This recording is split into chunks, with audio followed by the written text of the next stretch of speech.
Bonjour à tous. Alors aujourd'hui, on va corriger un exercice sur la réduction des endomorphismes. On va travailler avec l'exercice numéro 6, donc très classique. On vous donne des matrices et on vous demande si elles sont diagonalisables et si oui, les diagonaliser. Donc on va voir la méthode type pour résoudre ce type de questions. C'est pas très compliqué, il faut juste être très rigoureux, il faut bien suivre la méthode et tout devrait bien se passer. Alors, on va commencer avec la matrice A. Donc la première chose à faire, c'est de calculer le polynôme caractéristique. Alors, polynôme caractéristique. Pourquoi? Eh bien parce que les racines de ce polynôme vont être les valeurs propres de A, et les valeurs propres, on en a besoin pour diagonaliser. Alors, je vais donc fixer un nombre réel, un nombre complexe lambda, et je vais calculer le polynôme caractéristique. Qui a de lambda? Donc, je vous rappelle, par définition, c'est le déterminant de lambda identité moins A. C'est-à-dire que ça nous donne... Alors, si vous ne voulez pas vous planter, moi je vous conseille de d'abord écrire la diagonale. Donc vous faites lambda moins tous les coefficients de la diagonale. Donc ça fait lambda moins 1, c'est-à-dire lambda plus 1, lambda plus 1, lambda plus 1. Une fois que vous avez géré votre diagonale, vous mettez les coefficients de A mais avec un signe moins 1. Donc là en l'occurrence, il y a des moins 1 partout. C'est vraiment ce que je vous recommande si vous voulez éviter des erreurs. Parce que les erreurs, très souvent, elles n'arrivent pas dans votre recherche de valeurs propres ou de polynômes ou de sous-espaces propres. Les erreurs interviennent très souvent lors du recopiage. Donc ça, il faut faire très gaffe. Alors ici, notre but, c'est de calculer ce déterminant, mais on va évidemment pas utiliser la règle de Sarus parce qu'on va obtenir un polynôme de degré 3. Le but, c'est de réussir à le factoriser intelligemment. Donc vous devez, vous pouvez toujours le faire, obtenir 2 zéros sur une ligne ou une colonne, et ensuite, l'endroit où il y a ces 2 zéros sur cette ligne ou cette colonne, on fera un développement suivant celle-ci. Alors par exemple, là, vous repérez ici, vous repérez que là, les deux chiffres sont les mêmes, d'accord? Les deux chiffres sont les mêmes. Lui, ça, c'est la colonne numéro 2, et lui, c'est la colonne numéro 3. Bah, en fait, on va simplement faire C2 reçoit C2 moins C3, de sorte à obtenir un 0 ici, d'accord? Donc ce coefficient-là, je vais le soustraire à celui-ci. C'est comme ça, donc voilà, c'est une première façon d'avoir 0. J'aurais pu travailler avec les coefficients ici, mais bon, ça n'a pas trop d'importance. Donc là, par exemple, on va dire C2 reçoit C2 moins C3. Là encore, ce que je vous recommande, cette opération ne concerne seulement la colonne numéro 2. Les deux autres colonnes, colonne 1 et colonne 3, ne sont pas du tout affectées. Commencez d'abord par recopier les colonnes 1 et colonne 3, qui, elles, ne changent pas. Là, encore une fois, c'est la prévention des erreurs. Là. Donc, colonne 1 et colonne 3, on recopie. Et ensuite, la colonne 2, vous lui retirez la colonne 3. Donc ça aura pour effet d'obtenir 0 ici. Ensuite, lambda plus 1 moins moins 1, c'est-à-dire lambda plus 2. Et ensuite, ça va faire moins 2 moins lambda. Voilà. Alors, est-ce que c'est bien ça? Oui, lambda plus 2 moins lambda. Voilà. Alors, j'ai un 0... j'ai un 0 sur la colonne numéro 2, ou la ligne numéro 1, ça dépend comment on voit les choses. Là, ce que je vais faire, je remarque que ces deux-là, lorsque je les additionne, ça fait 0. Et donc je vais m'en servir.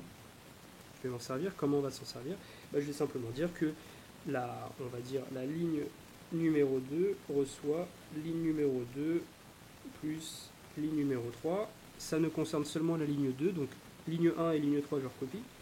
Donc ça fait lambda plus 1, 0, moins 1. Moins 1, moins 2, moins lambda, lambda plus 1.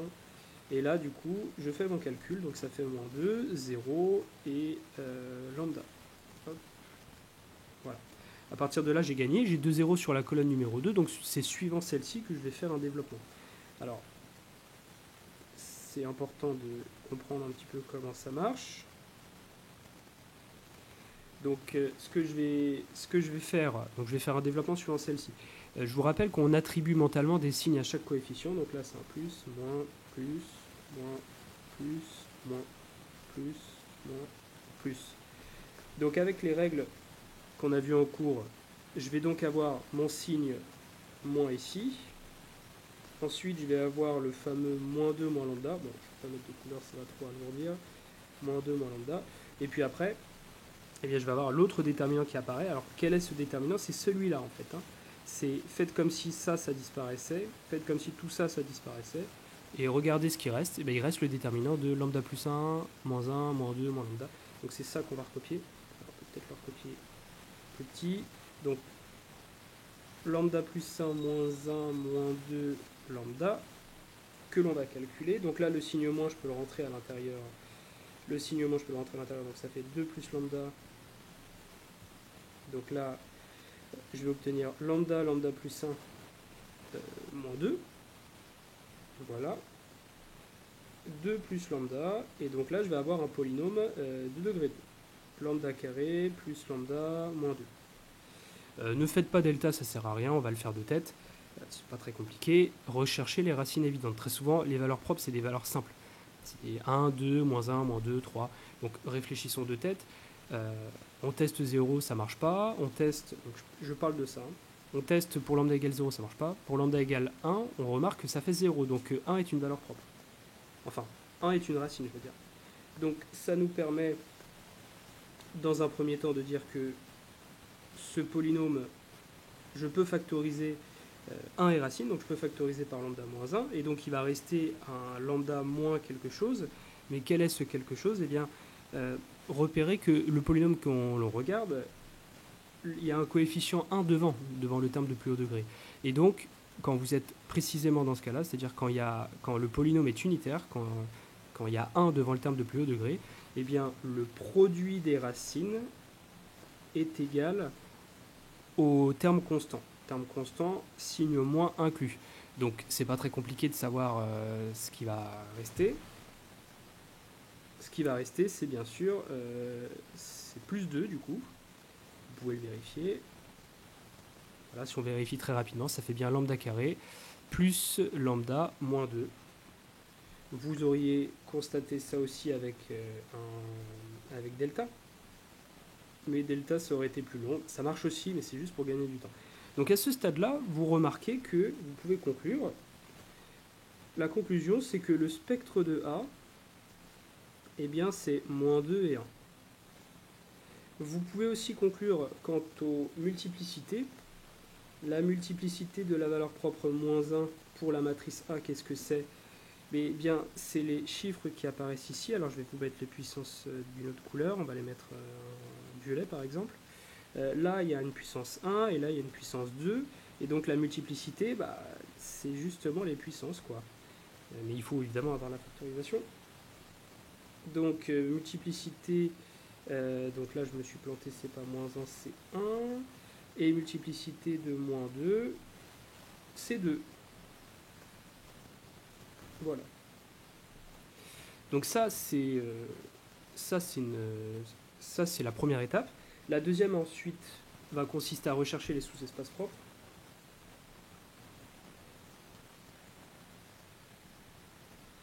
Donc on va rechercher les sous-espaces propres, il y en a 2. Et les sous-espaces propres, il y en a autant que de valeurs propres. Des valeurs propres, j'en ai que 2, donc voilà, des sous-espaces propres, j'en ai 2. Au passage, je ne vous ai pas dit, mais vous pouvez vérifier si vous avez fait une erreur. Alors là, ce que je vais vous dire, ça ne permet pas de dire à coup sûr si vos valeurs propres sont les bonnes, mais en tout cas, vous pouvez quand même vérifier que la somme des valeurs propres, ça fait bien la trace. Alors regardez, là les valeurs propres, j'ai quoi? J'ai moins 2 et 1. Mais la valeur propre moins 2, sa multiplicité, c'est 2. Donc quand je vous dis on fait la somme des valeurs propres, là on va faire moins 2, moins 2. Donc je compte ma valeur propre moins 2, je vais la compter 2 fois. Et puis après, il y a la valeur propre 1. Ça fait moins 3. Et ça, normalement, c'est censé, d'après le cours, être égal à la trace de A. Juste vérifier très rapidement. Voilà, la trace de A, vous voyez bien que ça fait moins 3. Donc a priori, ça a des chances de marcher ce qu'on a fait. Il y a, si vous étiez trompé, il y a quand même beaucoup de chances pour que cette vérification ne marche pas. Mais bon, c'est quand même bien de le faire. Alors, sous espace propre, on va commencer par l'espace propre associé à la valeur propre 1, par exemple. E-1 de A. Alors, non, c'est E1. E1 de A. Alors qu'est-ce que c'est? C'est le noyau de A moins identité, ça c'est la définition. Et qu'est-ce que c'est A moins identité? Alors écrivons ce que c'est A moins identité. Donc je fais moins identité sur la diagonale. Donc je vais avoir des moins 2 sur la diagonale et des 1 partout. Et alors, la première étape pour... nous, on veut chercher cet espace vectoriel. Ça, c'est un espace vectoriel, c'est le noyau d'une matrice, donc c'est un espace vectoriel. Pour d'abord trouver cet espace vectoriel, quand je dis le trouver, c'est l'écrire sous forme de vecte et obtenir vraiment une base. On veut obtenir une base de cet espace vectoriel. Avant d'obtenir une base, c'est quand même bien d'avoir sa dimension, savoir combien de vecteurs par combien de vecteurs il est engendré. Et donc, plutôt que de regarder frontalement sa dimension, qu'on ne connaît pas comme ça, à part en faisant un système, et là l'idée c'est de pas du tout faire de système, je veux pas du tout que vous fassiez de système, c'est trop long. On va contourner ça en regardant le rang d'abord de cette matrice de A-3, et on va regarder le rang, et ensuite on va appliquer le théorème du rang pour trouver la dimension de E1 de A. Alors, on a le rang de la matrice A-3. Alors, il suffit de réfléchir un petit peu. Le rang de la matrice A-3, eh bien, si j'additionne toutes les colonnes, j'obtiens la colonne nulle, ce qui me permet de dire qu'en fait, si j'ai une colonne qui s'exprime en fonction des autres, donc je pourrais très bien en supprimer une artificiellement, voilà. Donc, on va faire plutôt comme ça. Je peux en supprimer une, et les deux qui restent ne sont pas collinéaires, donc le rang c'est 2. Ça va assez vite, Le rang c'est 2. Alors, comment dire? Je vais peut-être plus détailler ce que je viens de faire. Je vais noter C1, C2 et C3, les colonnes de la matrice A-3. Alors, eh bien, on remarque, on va remarquer que le rang de A-3, bah, ça fait 2. Et je connais une opération sur les colonnes. L'opération, c'est C1 plus C2 plus C3 égale la colonne nulle. Ce qui va être important, c'est les coefficients ici. Donc là, si vous voulez, on fait deux choses en même temps. La première, c'est qu'on trouve le rang, c'est 2. Et la deuxième, c'est qu'on dit pourquoi le rang c'est 2, parce qu'on connaît une opération sur les colonnes, on sait exprimer une colonne en fonction des autres. Bon là, en l'occurrence, par exemple, C1, c'est moins C3, moins C2, moins C3. Pourquoi on a besoin d'avoir cette opération en vert? En fait, cette opération-là va nous permettre de trouver le vecteur qui est justement dans l'espace propre. Parce que là, à ce stade-là, on peut dire, d'après le théorème du rang,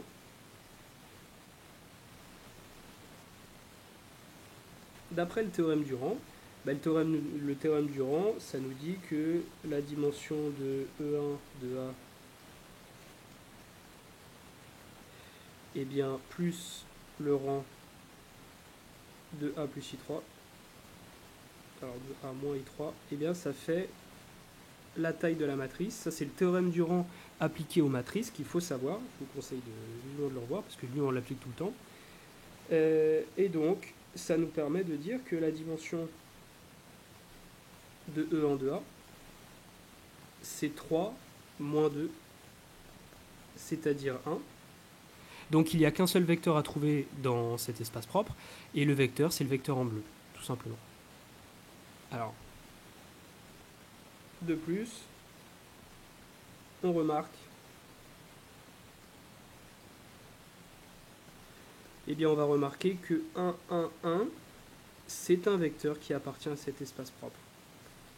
En fait, les vecteurs qui appartiennent aux espaces propres, c'est toujours les vecteurs en bleu là que j'ai fait. En fait, c'est comment vous les obtenez. Il faut obtenir une relation sur les colonnes qui permet d'avoir la colonne nulle. Faites attention, les colonnes, c'est les colonnes de la matrice A-I3.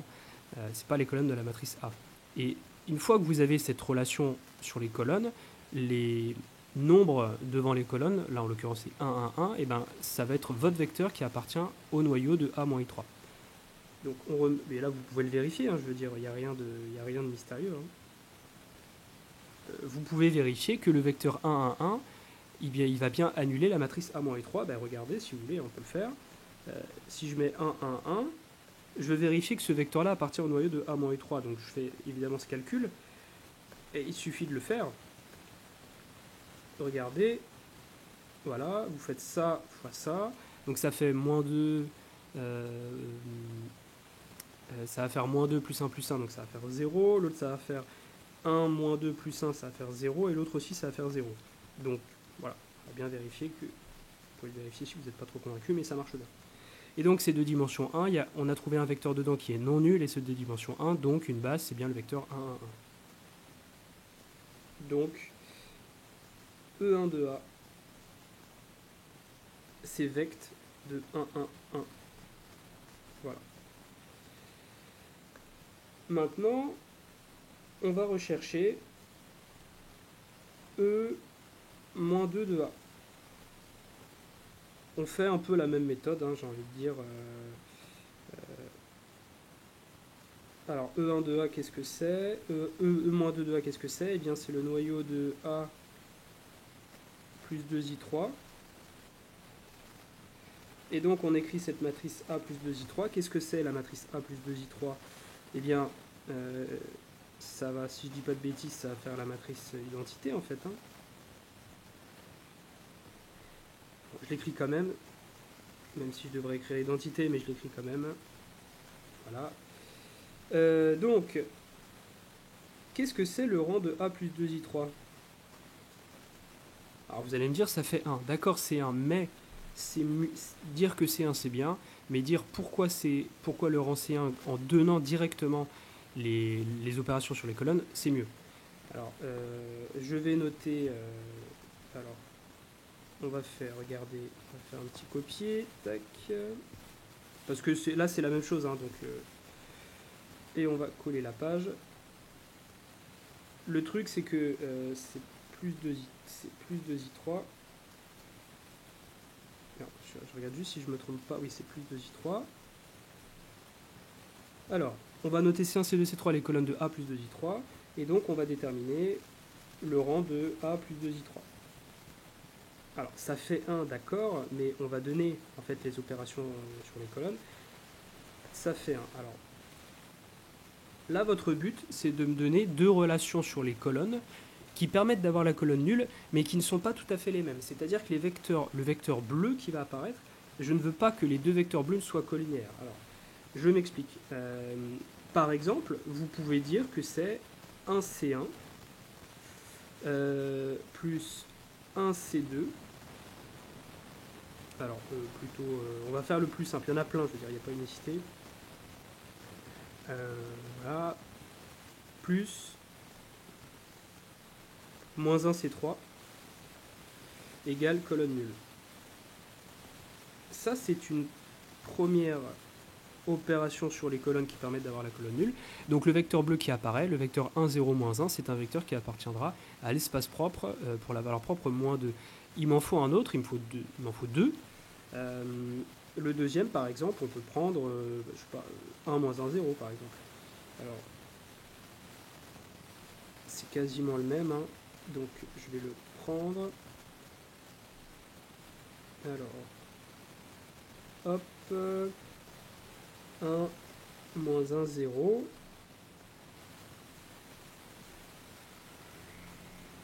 Voilà.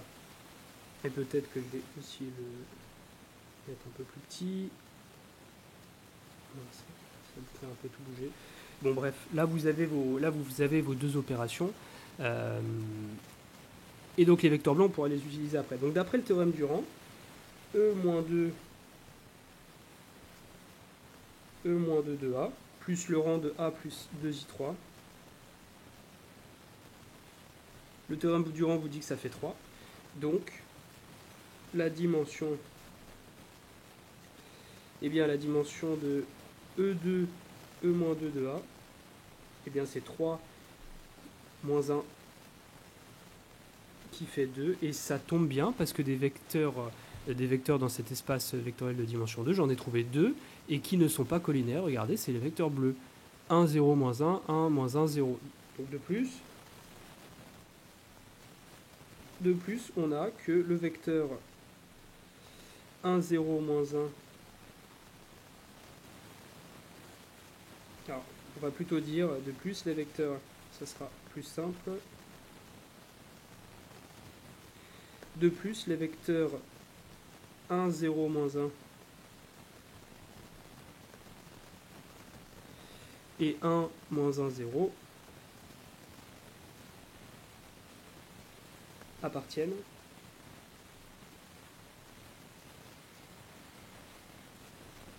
à E-2 de A et sont non collinéaires. Ça, c'est important. Ben oui, deux vecteurs qui sont collinéaires ne peuvent pas engendrer un espace total de dimension 2. On en veut vraiment deux vrais, quoi. Deux qui sont non collinéaires. Donc, ça nous permet de dire que E-2 de A, et là en fait on a fini, hein, c'est vect de 1, 0, moins 1 et A moins 1, 0. Voilà. Et maintenant on peut conclure, et la conclusion ça sera à travers les formules de changement de base.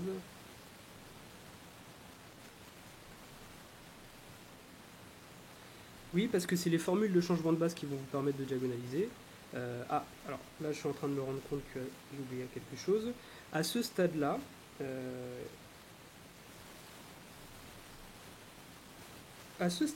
on peut conclure quant à la diagonalisation de A. Donc c'est possible de la diagonaliser, puisque qui de A est scindé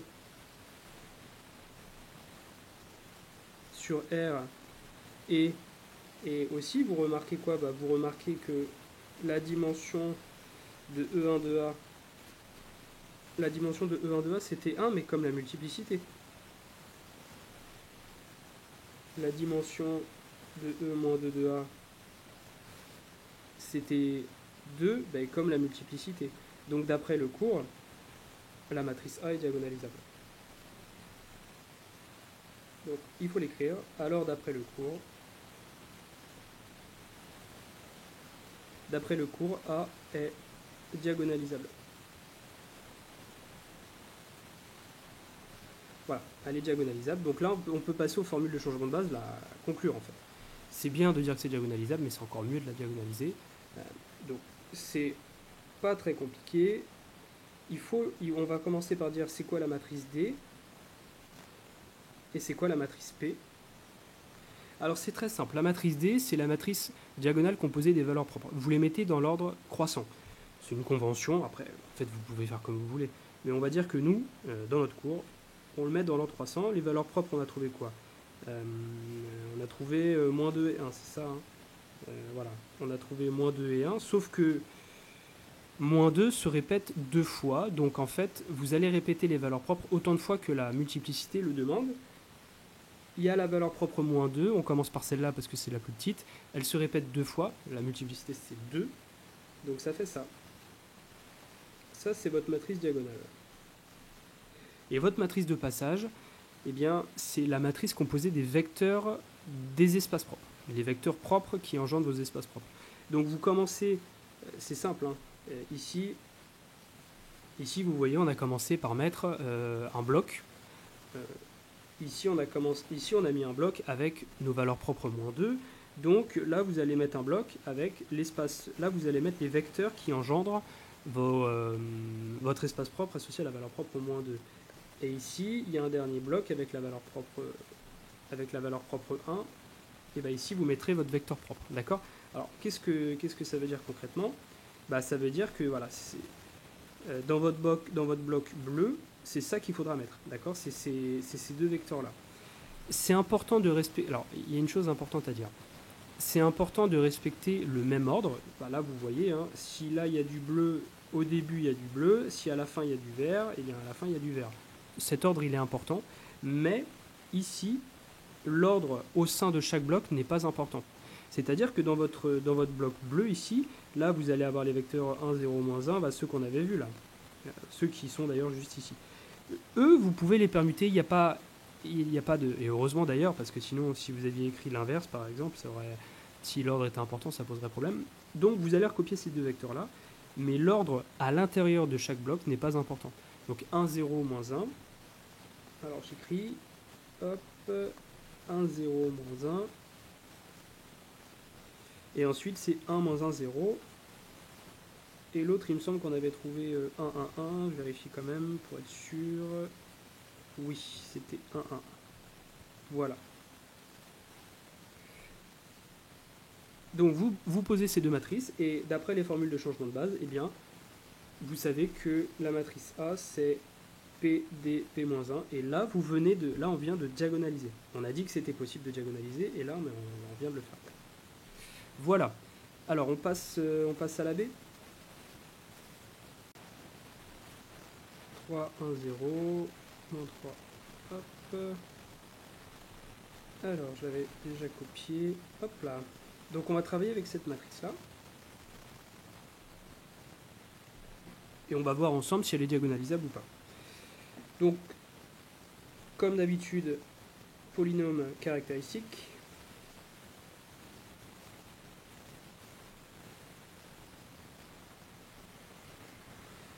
Alors on fixe lambda.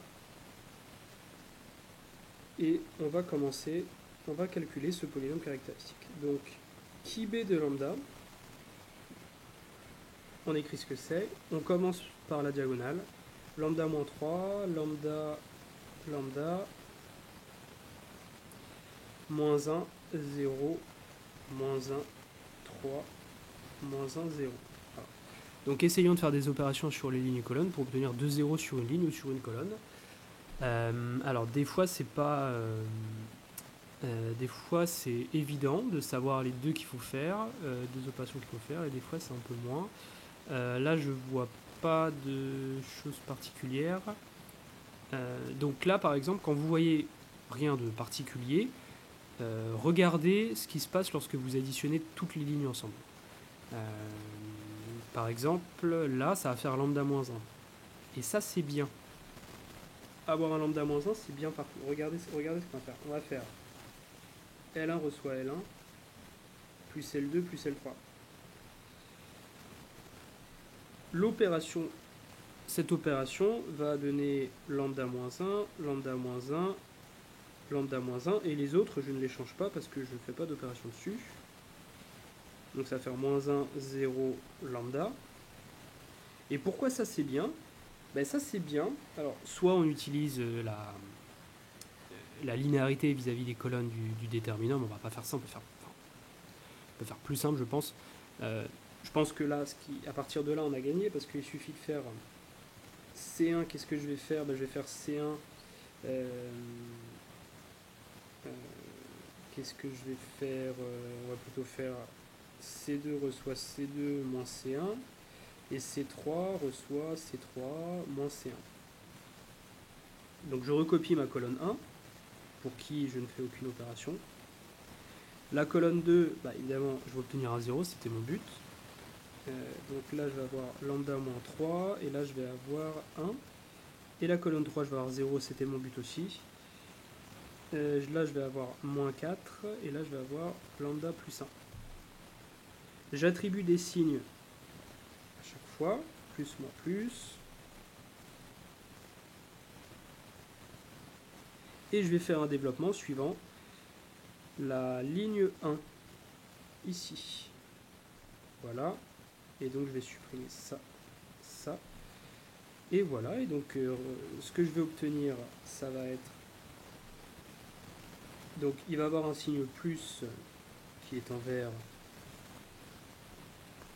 lambda moins 1. Et je vais le mettre en facteur. Et donc, je vais obtenir lambda moins 3 fois lambda plus 1, moins 4, c'est-à-dire plus 4. Voilà, je développe ça. On espère que ça se simplifie bien. Donc, ça fait lambda moins 1. Ensuite, ça, je vais le faire de tête. Donc, ça fait lambda carré moins 3 lambda. Donc, ça fait moins 2 lambda moins 3 plus 1. Et là, c'est parfait parce que ça fait une identité remarquable. Le deuxième terme, c'est lambda moins 1 au carré. Donc, ça va faire lambda moins 1 puissance 3. Et donc, à ce stade-là, vous avez trouvé que le spectre de A, c'était qu'une seule valeur propre. C'était 1. Et sa multiplicité à la valeur propre 1, c'est 3. C'est 3 parce que c'est la puissance qui intervient ici. Donc je vais la mettre en violet comme tout à l'heure. Voilà. Alors, quand vous avez ça, c'est louche. Quand vous avez qu'une seule valeur propre, c'est louche parce que ça sous-entendrait que la matrice est une... comment dire, c'est une matrice scalaire. Alors, je m'explique. C'est bon, toujours le cas que quand vous avez qu'une seule valeur propre, c'est très louche. Parce que si par l'absurde c'était diagonalisable, qu'est-ce qu'on pourrait dire? Si par l'absurde A était diagonalisable,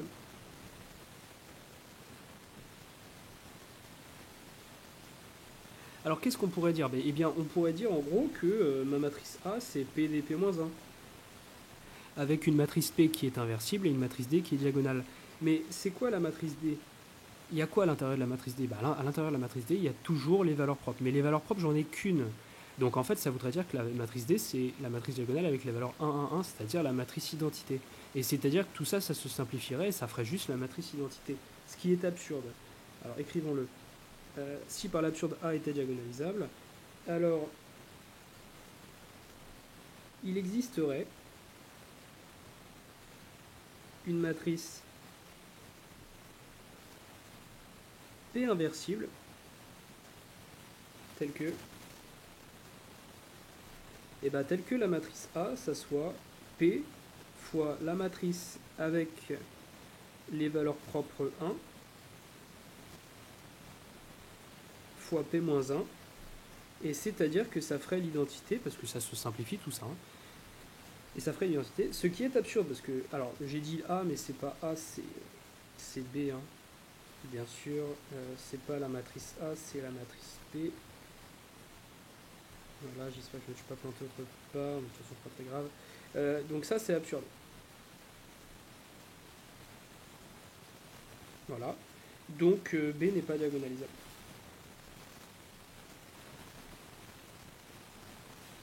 Voilà, B n'est pas diagonalisable.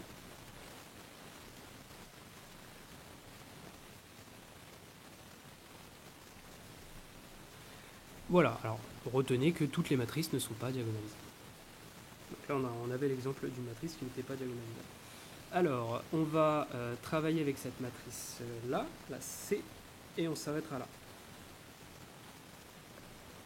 Alors, la matrice C, c'est 0, 1, 1, moins 1, moins 2, moins 1, 1, 1, 0.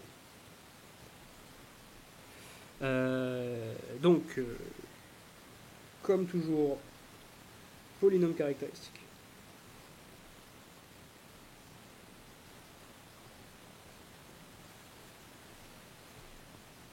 Voilà. Alors, on prend lambda. Et on est parti. Alors, qui c'est lambda? Ça fait...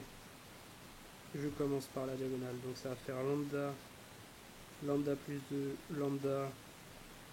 Moins 1, moins 1, 1, 1. Moins 1, moins 1. Alors, on réfléchit maintenant aux opérations qu'on peut faire. Les opérations qu'on peut faire, j'ai envie de dire, quand vous avez deux chiffres identiques, vous faites une opération pour les supprimer. Ceux-là sont identiques, donc on va dire par exemple C1 reçoit C2 reçoit C2 moins C1, moins C3, pardon. C2 reçoit C2 moins C3, ça me semble bien. On va voir ce que ça fait, mais... Alors, lambda 1 moins 1, cette colonne ne change pas. Ensuite, la deuxième, c'était fait pour que ça fasse ça, le 0 que je voulais. Et moins 1, 1 lambda, mais regardez ce qui s'est produit en faisant ça. Ici, ces deux coefficients sont opposés l'un de l'autre, donc il suffit juste de les ajouter. On les ajoute ensemble et ça va redonner un autre 0. Et donc là, par exemple, j'ai deux façons d'obtenir 0. Soit je prends lui et je lui additionne à lui, soit je prends lui et je lui additionne à lui. Ça revient au même. Moi, je vais faire L2 reçoit L2 plus L3. Donc ma ligne 1, je la recopie. Lambda 0, moins 1, la ligne 3 aussi, moins 1, voilà. Laissons-nous de la place, moins 1, moins lambda, lambda, et du coup la ligne 2, eh bien je vais obtenir 0, 0, lambda plus 1. Voilà. Donc là je vais faire un développement suivant... Bon, soit je fais un développement suivant la ligne 2, ou alors la colonne 2. Je vais plutôt choisir la ligne 2, parce que là j'ai des signes moins que j'aime pas trop. Je vais plutôt prendre celle-là. Alors, on attribue toujours nos signes. Alors, ça, vous n'êtes pas obligé de le faire, hein, je veux dire... Là, je le fais pour dire la pédagogie de la vidéo, mais pour être sûr de ne pas faire d'erreur, mais sur une copie, vous n'êtes pas obligé. Voilà, donc on va faire un développement suivant celle-là.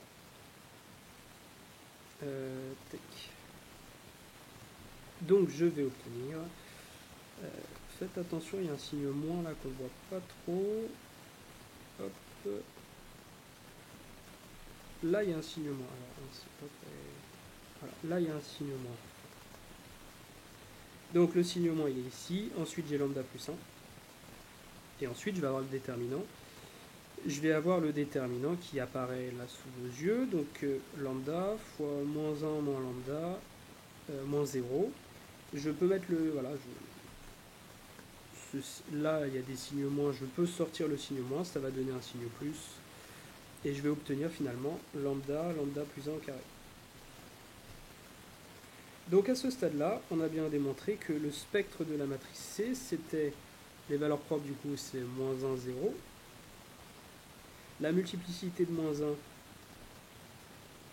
les multiplicités, c'est les puissances qui apparaissent ici. Donc là, on a 1, là, on a 2. Donc la multiplicité de la valeur propre moins 1, c'est 2. Et la multiplicité de la valeur propre 0, c'est 1.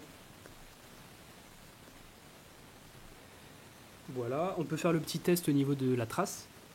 Et donc là, on va regarder, vous faites la somme des valeurs propres, mais vous comptez la somme des valeurs propres avec multiplicité.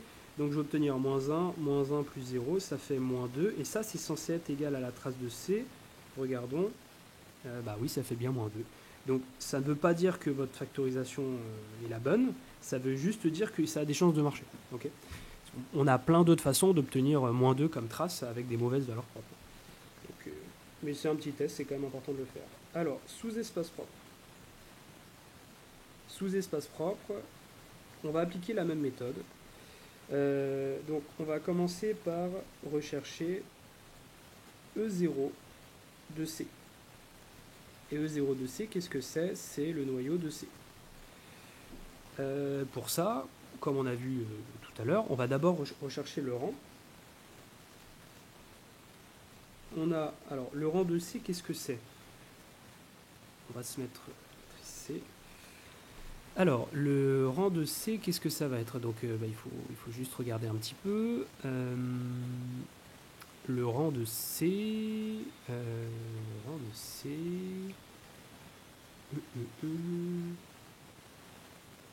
Et bien, là, si on additionne toutes...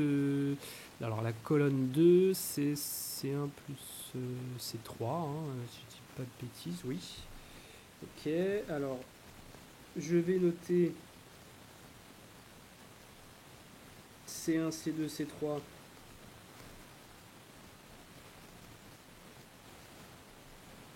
Les colonnes de la matrice C. Voilà. On a... Alors, qu'est-ce que c'est le rang de C? En fait, vous remarquez que la colonne numéro 2, elle est égale à la colonne 1 plus la colonne 3. D'accord? Ce qui vous permet, dans votre recherche du rang, de supprimer artificiellement, de supprimer dans votre tête cette colonne 2, et de maintenant vous intéresser aux deux autres. Est-ce que les deux autres sont liés? Bah non, c'est deux vecteurs qui sont non collinéaires, donc c'est réglé, le rang c'est 2. Ce qui est important, c'est la relation en rouge. La relation en rouge, on peut la réécrire, on remet tout du même côté, ça fait C1 moins C2 plus C3 égale 0. Donc c'est la relation que je vais écrire, et c'est celle qui va nous donner en fait la base. Hein. Donc le rang de C, qu'est-ce que c'est? Le rang de C, c'est 2, et la relation, qu'est-ce qu'on a trouvé? C'était quoi déjà? C'était, on a mis de côté, c'est 1 moins 1, 0. Alors, on va écrire ça.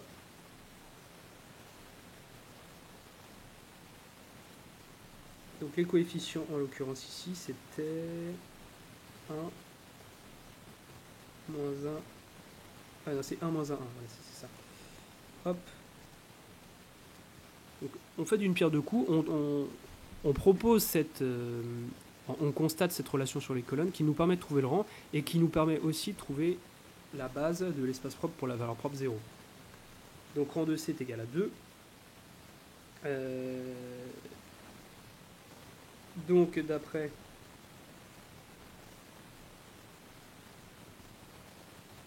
le théorème du rang, eh bien,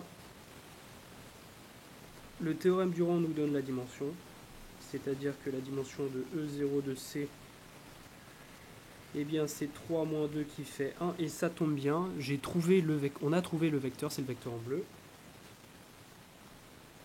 Donc là, je vais un petit peu plus vite, pour remarquer que la méthode, je l'ai fait entièrement tout à l'heure. Donc c'est vect de 1 moins 1, 1. Voilà. Maintenant, on va rechercher l'autre, et on aura fini. On va rechercher l'espace propre pour la valeur propre moins 1. C'est-à-dire que c'est le noyau de C plus identité. Et c'est quoi C plus identité? Alors, moi j'ai l'ordi devant moi avec la truc, donc je vais pouvoir le faire sans remonter. C plus identité, ça va faire 1 moins 1, 1, 1, 1, moins 1, 1, 1, moins 1. Bon, bah là, je crois que c'est clair, je veux dire, le rang, toutes les colonnes sont égales, donc le rang c'est 1. Donc on a que le rang, alors notons C1, C2 et C3, les colonnes de la matrice. Les colonnes de la matrice C plus I3, celle que vous avez sous les yeux. Et donc là, je vais vous donner le rang, mais je vais être plus précis, comme d'habitude. On va dire ce que c'est le rang, mais on va dire pourquoi. Le rang de C plus I3, c'est 1. D'accord? Mais pourquoi c'est 1? Vous avez deux opérations sur les colonnes. Alors, C1, C2, C3 égale 0, 0, 0. Je vais vous donner les coefficients. Ce qui pourrait être pas mal pour vous, c'est de mettre pause et d'essayer de le faire. Parce que vous serez seul le jour du concours, donc c'est important. Essayez de faire le plus simple possible. De toute façon, là vous avez l'embarras du choix. Vous pouvez prendre 1, 0, moins 1 par exemple, ça marche très bien.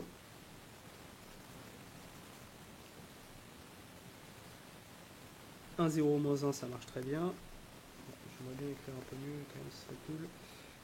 1, 0, moins 1, et puis on peut prendre 0, 1, 0, 1, moins 1. Les vecteurs en bleu qui apparaissent là sont non collinéaires. Les vecteurs 1, 0, moins 1 et 0, 1, moins 1 sont non collinéaires. Et les égalités que j'ai écrites sont bien vérifiées avec les colonnes. Et donc là, j'ai envie de dire, on a fini. C'est juste de l'écriture. D'après le théorème du rang, d'après le théorème du rang, la dimension de l'espace propre pour la valeur propre 0, ah non, c'était pas 0, c'était moins 1. C'est quoi? C'est 3 moins 1 qui est égal à 2, d'où, il faudrait dire que les vecteurs en bleu sont non collinéaires, mais bon, c'est clair, d'où E moins 1 de C, c'est vect 1, 0, moins 1. Il n'y a pas d'ordre vous pouvez commencer par celui que vous voulez, à l'intérieur d'un vecteur, il n'y a pas d'ordre. 1, 0, moins 1, et l'autre, on a pris, et puis il n'y a pas non plus unicité, 0, 1, moins 1. Voilà.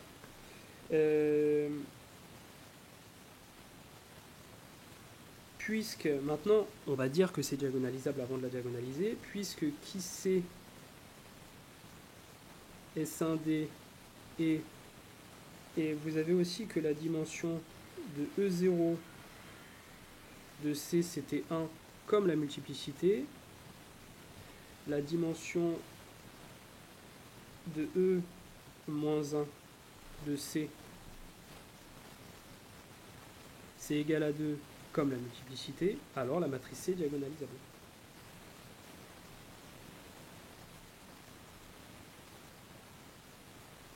Elle est diagonalisable, donc on va pouvoir la diagonaliser, et c'est ce qu'on va faire dans la partie numéro 3, formule de changement de base.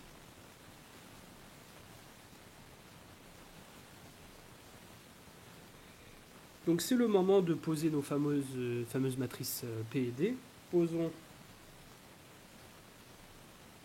On commence par la matrice D. La matrice D va contenir les valeurs propres. Les valeurs propres, je vais les placer dans l'ordre croissant. Et on va tenir compte de la multiplicité. Donc on va commencer par la valeur propre moins 1. Et sa multiplicité c'est 2. Donc la valeur propre moins 1, je vais la répéter 2 fois. Moins 1. Et puis après, je vais mettre ma valeur propre 0.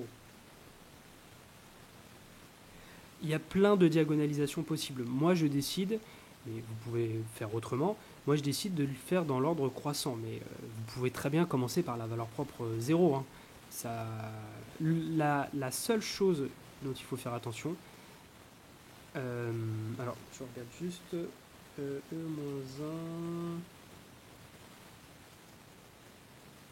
E0, E-1, ok, c'est bon. La seule chose dont il faut faire gaffe, c'est d'avoir une cohérence entre l'ordre des colonnes de D et de P. Mais à l'intérieur de D, vous auriez pu commencer par 0 si vous voulez, ça ne change rien. Juste, vous auriez eu une autre matrice P. D'accord ? Donc, on va poser ça par exemple, et on va poser P. Alors là, vous voyez, moi j'ai décidé de commencer par les valeurs propres moins 1. Donc, quand on va écrire la matrice, là, quand je vais écrire la matrice P, là, il y a un bloc avec moins 1, là, il y a un bloc avec 0. Il faudra commencer par le bloc avec le bloc bleu et ensuite le bloc vert. Vous voyez, c'est juste ça qui est important, mais à l'intérieur du bloc bleu ou du bloc vert, vous pouvez permuter les colonnes, il n'y a aucun problème. Mais il faut faire cet ordre-là, c'est très important. Donc, on a tout de toute façon. Là. Pour la matrice P, on doit commencer par... En gros, là, vous devez mettre E-1 de C, si vous voulez, et ensuite, vous mettez E0 de C, d'accord ? C'est pas du tout rigoureux parce que c'est des espaces vectoriels, mais bon, c'est juste pour simplifier un tout petit peu. Alors, E-1, donc on va mettre les vecteurs bleus qui apparaissent là. Donc 1, 0, moins 1, 0, 1, moins 1. 1, 0, moins 1, 0, 1, moins 1.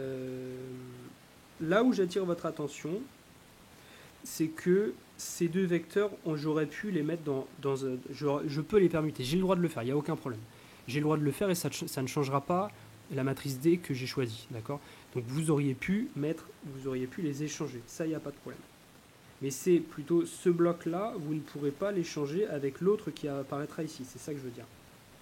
Et donc l'autre vecteur c'était quoi ? C'était 1, moins 1, 1. 1, moins 1, 1. Voilà. Et bien, avec ces deux matrices-là, c'est une matrice qui est diagonale et une qui est inversible. Cette matrice-là, elle est bien inversible. Ne calculez pas son déterminant, ça ne sert à rien. Elle est inversible car c'est une matrice de passage. C'est la matrice de passage de la base canonique vers la base formée des vecteurs propres qu'on a trouvés avant, les vecteurs bleus. Et donc, ce qu'on peut dire, c'est que C égale P des P-1. Et donc, voilà, on a démontré que c'était diagonalisable et puis on l'a diagonalisé. Voilà. Donc c'est tout pour aujourd'hui. Merci de votre attention et puis à bientôt.